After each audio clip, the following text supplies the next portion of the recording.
चंद सवालात जो आए हुए हैं। पहला सवाल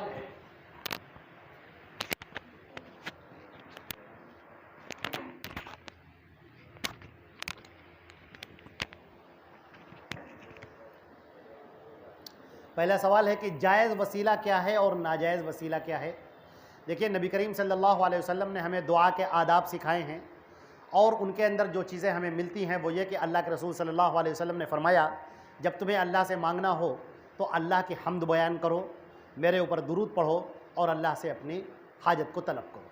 हम हदीसों की किताब में देखते हैं कि अल्लाह रब्बुल इज़्ज़त ने अपने नबी को और हमारे नबी सल्लल्लाहु अलैहि वसल्लम ने हमको किस तरीके से सिखाया है कि दुआएं मांगी जाएं। दुआओं की जो हिस्नुल मुस्लिम किताब है, आप उसका तर्जुमा पढ़ लीजिए, दुआएं की आप तर्जुमा पढ़ लीजिए तो आप देखेंगे अल्लाह से कैसे मांगा जाए, हमारे नबी ने हमें सिखाया है। उन्हीं में से एक बात और भी है कि आदमी अपने नेक अमल का हवाला दे सकता है अल्लाह को। हदीस शरीफ के अंदर आता है कि 3 लोग थे जो एक गार में फंस गए और पत्थर आकर, चट्टान एक आकर उसके ऊपर गिर गई। तो जब वो उसके अंदर थे तो उन्होंने ये तय किया कि अब तो हम बाहर नहीं निकल सकते हैं, हम में से हर एक अल्लाह से दुआ करे और जो अमल उसने खालिस अल्लाह के लिए किया हो उसका हवाला देकर अल्लाह से दुआ करें। चुनांचे तीनों ने अपने अपने नेक अमल का हवाला देकर अल्लाह से दुआ की कि या अल्लाह, ये अमल मैंने सिर्फ आपके लिए किया था, ये अमल मेरा सच्चा था, परवरदिगार मेरे लिए रास्ता खोल दे। और अल्लाह ने उस दुआ को कबूल फरमाया।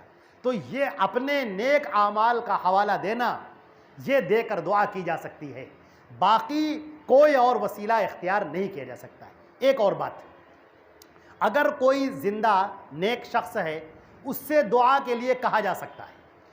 एक उसकी दलील ये है, हज़रत नबी करीम सल्लल्लाहु अलैहि वसल्लम ने हज़रत उमर फ़ारूक से कहा, या उमर या उखैया ला तंसा फ़ी दुआइक, अय उमर मेरे छोटे भाई, तो अपने दुआ में मुझे भूलना मत।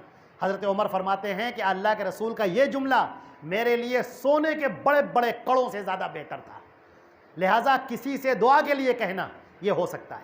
एक दूसरी रिवायत, हज़रत अब्बास रज़ी अल्लाह तआला अन्हु जो नबी करीम सल्लल्लाहु अलैहि वसल्लम के चचा हैं, उनके पास पहुँचते हैं हज़रत उमर इब्नुल ख़त्ताब रज़ी अल्लाह तआला और उनसे कहते हैं कि जब अल्लाह के रसूल बाक़ायदे हयात थे, जब जिंदा थे, तो हम उनसे दुआ के लिए कहा करते थे, अब वो हमारे दरमियान में नहीं हैं, तो हम आपका वसीला बनाकर अल्लाह से दुआ कर रहे हैं, आप हमारे लिए दुआ कीजिए। लिहाजा उन्होंने अल्लाह दुआ फरमाई।